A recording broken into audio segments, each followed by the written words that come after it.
These aren't the stories your mother told you. No, these are the other stories.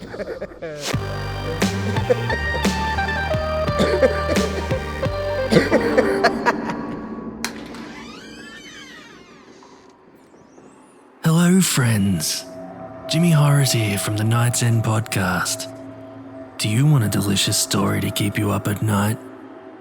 Well then, make sure you take the right door on your way down, as the others could lead to your immediate death.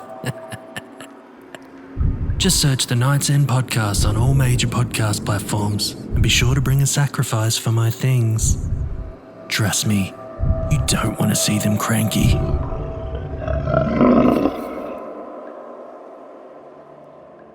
Today's episode of The Other Stories is Warning, Door Does Not Stick, written and narrated by Georgia Cook.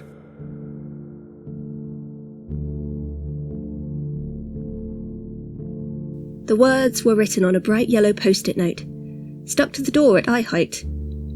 Alison inspected it as the movers brushed past, carrying boxes full of clothes and kitchenware. Warning, said the note, in bold capitals. Door does not stick. Alison turned it over. There was nothing else written on the back. No instructions, no local guidebook, no rules on pets or not setting off the fire alarms. Simply, welcome to your new home. The door does not stick. Reassuring, if not entirely helpful. It was only as the movers left late that afternoon, leaving Alison's meagre array of possessions piled in the hallway, that Alison remembered the note again. It was still stuck to the door, despite 2 hours of being swung back and forth, its blocky warning just about visible in the growing darkness. After a moment's thought, Alison plucked it from the door, folded it into her pocket, and stepped back inside. The deadlock gave a satisfying click as it turned. No matter how strange the note, Alison thought, there hadn't been lying. The front door didn't stick.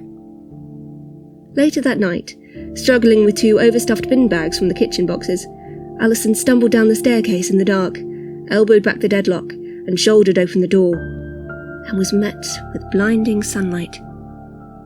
Sand swirled around her ankles. A desert breeze, thick with humidity, tugged at her dressing gown. A vast desert landscape rolled out ahead of her, rising in the distance to dunes as high as skyscrapers. The sky was a ceaseless blue. Alison stood frozen in the doorway, breathing in the desert air, feeling the red raw dryness at the back of her throat. Then she dropped the bin bags in the sand and slammed the door shut. The hallway lay dark and silent behind her, still littered with the boxes Alison had yet to sort.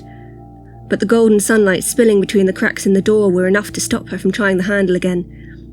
Instead, she turned and fled back upstairs, running from window to window in her empty new flat.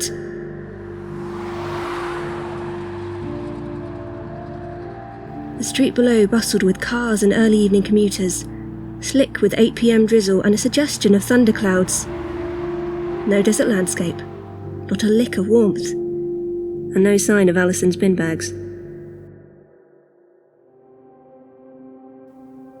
Next morning, armed with a hockey stick and a hastily scavenged bottle of sunscreen, Alison finally worked up the nerve to try the door again. In the cheerful light of day, it was easier to convince herself the whole thing had been a dream, the consequences of a stressful move, and the thought of visiting her mother later that afternoon. Even so, she descended the stairs with trepidation, her eyes darting for those telltale slats of golden light, the swell of heat in the drab grey corridor. Slowly, she inched open the door and found the street outside her flat, ordinary and grey, scattered with puddles. Exactly as it should be. Except for the golden sand wedged between the bristles of the welcome mat, the sunburn still brushing the tip of Alison's nose. And her bin bags, still missing. That was how it started. The next instance came 2 days later.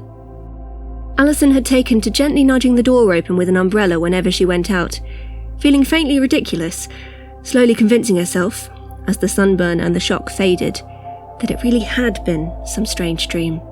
A stress-induced hallucination. She definitely needed more sleep. This time, she hurried downstairs with a wad of plastic bags, intent on seeking out the nearest corner shop for a pint of milk, and for the first time all week, unlatched the door without thinking. and stepped out onto a deep, dark forest.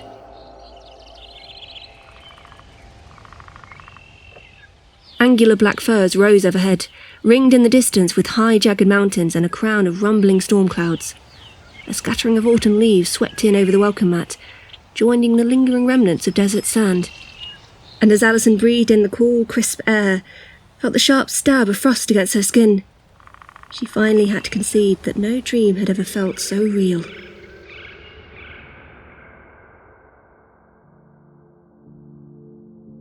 The door changed locations frequently after that. Alison took to keeping track of them on an old birthday calendar she'd stuck to the fridge. On rainy days, she observed, the door led to the desert.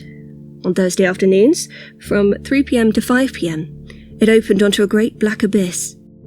Alison quickly learned to be out of the house during those 2 hours, glad that this was the time she visited her mother.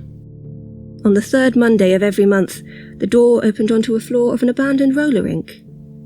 The air here was cold and damp, strung through with the unmistakable smell of neglect, the floor scuffed and scratched. A shattered disco ball glimmered overhead, missing most of its tiles, catching the light from Alison's hallway to illuminate the hulking furniture silhouettes heaped in far corners. The signs on the board to the back of the hall were written in Russian. Sometimes Alison thought she saw movement, flickering in the deeper corners. Sometimes she thought she heard the faintest strands of music. She didn't dare step inside. One memorable Friday night, stumbling bleary-eyed to retrieve a takeaway pizza, Alison opened the door to an exact replica of her own apartment. The shadows here were strange, dancing across the wall in shades of mottled green, as if the entire flat was submerged underwater.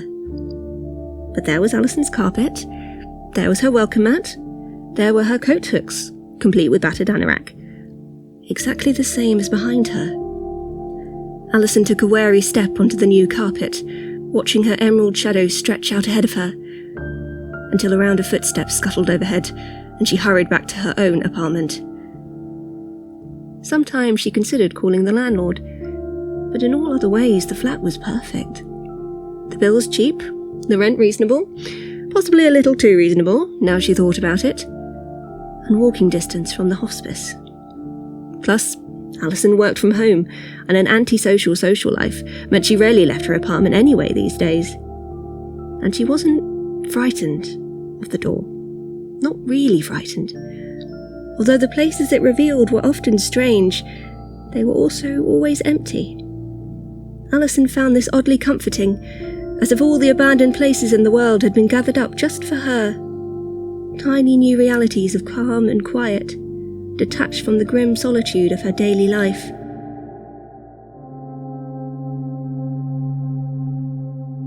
As the days wore on, those strange dark landscapes became more familiar to Alison than the street outside. Comforting, cold, and oh so quiet. Some people had mice, Alison reasoned. Others had mould. She had a front door. Sometimes she wondered who had left the original note. Sometimes she wondered where they'd gone. At last, Alison plucked up the courage to tell her mother about the door. Alison's mother spent most of her days asleep, her thin chest rising and falling almost imperceptibly beneath thin hospital blankets, surrounded by crisp cream walls and beeping machines. There was nothing to be done, said the nurses. It was just a matter of waiting. Waiting and being there. And talking helped mitigate the grief. So Alison leaned close to the bed and whispered everything she knew about her front door, all the strange empty places it had shown her. She told her mother about the desert, about the forest, about the abandoned roller rink. She told her about the moonlit beach she discovered on Monday morning and the narrow cobbled street the door favoured on Friday lunchtimes. Her mother barely stirred, but it was a relief just to talk. Alison came away feeling a peace she hadn't experienced in months, as if a new kind of door had been thrown open somewhere, one her mother could now walk through, or at the very least knew where to find. As she left the building, Alison turned to inspect the high metal door of her mother's hospice, shining and modern, with its long, narrow safety bar. She saw doors everywhere now.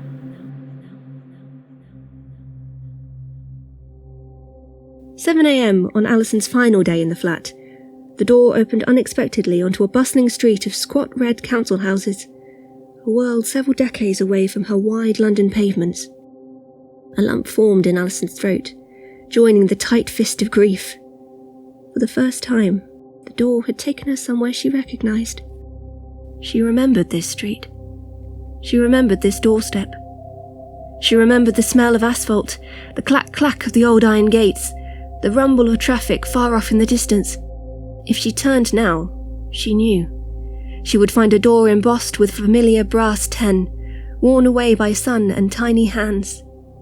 She would touch the worn red wood, press the little white doorbell, and hear the trilling chime far off inside the house. She might hear footsteps, thumping from the living room down the hall, see a silhouette caught behind the lace curtains.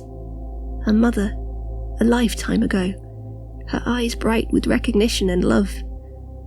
The door might open. Without turning, Alison stepped sharply backwards into the hall and closed the door firmly in front of her. The lock clicked. The sunny red street vanished, taking her childhood with it.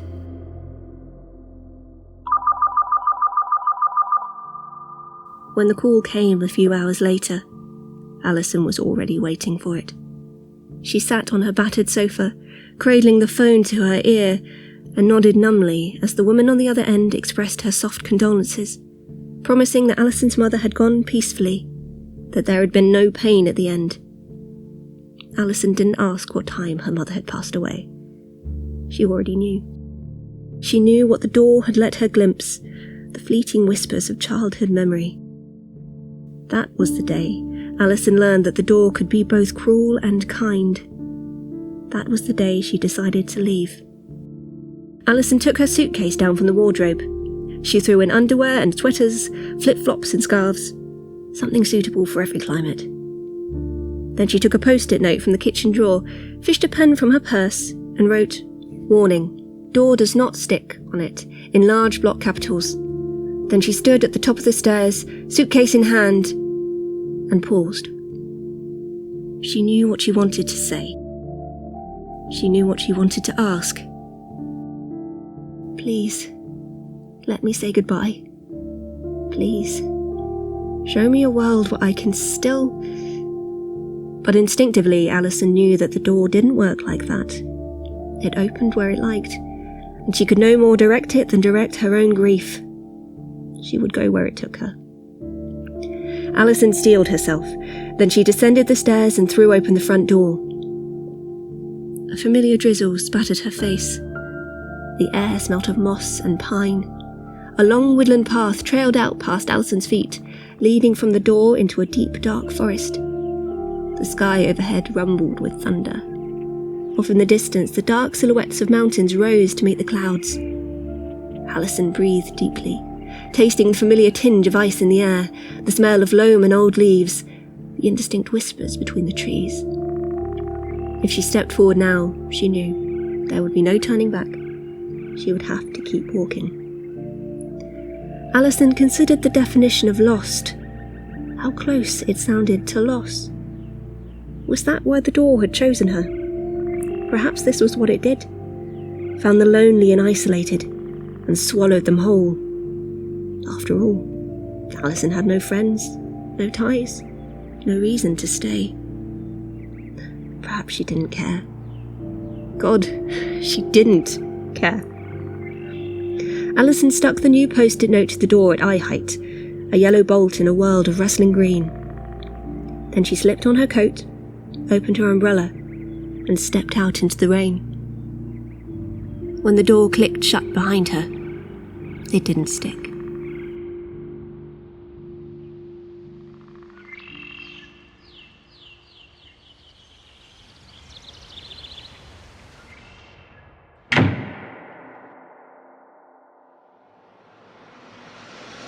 I hope you enjoyed today's episode of The Other Stories. Warning, Door Does Not Stick was written and narrated by Georgia Cook, edited by Carl Hughes with music by Daniel Birch and Tom Robson, and sound effects provided by freesound.org. The episode illustration was provided by Luke Spooner of Carry On House.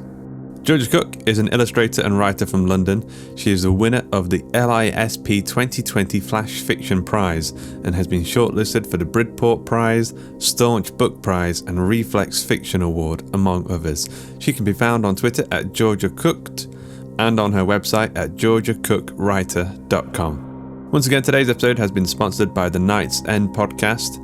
Night's End is a short story podcast with a focus on dark fiction and will leave you screaming for the night's end before each story is through. So go check that out on your favourite podcast app today. If you enjoyed today's episode, you can help support the show over at patreon.com/Hawk and Cleaver. You can join our book club, movie club and writing exercises over at facebook.com/groups/Hawk and Cleaver. Check out our merch, including books, posters, comic books and tote bags over at gumroad.com/Hawk and Cleaver. And you can get help with your short stories and your podcasts by heading to theotherstories.net/services. The Other Stories is a production of the Story Studio Hawk and Cleaver and is brought to you with a Creative Commons Attribution Non-Commercial No Derivatives license. That means don't change it, don't sell it, but by all means share the hell out of it. Until next time.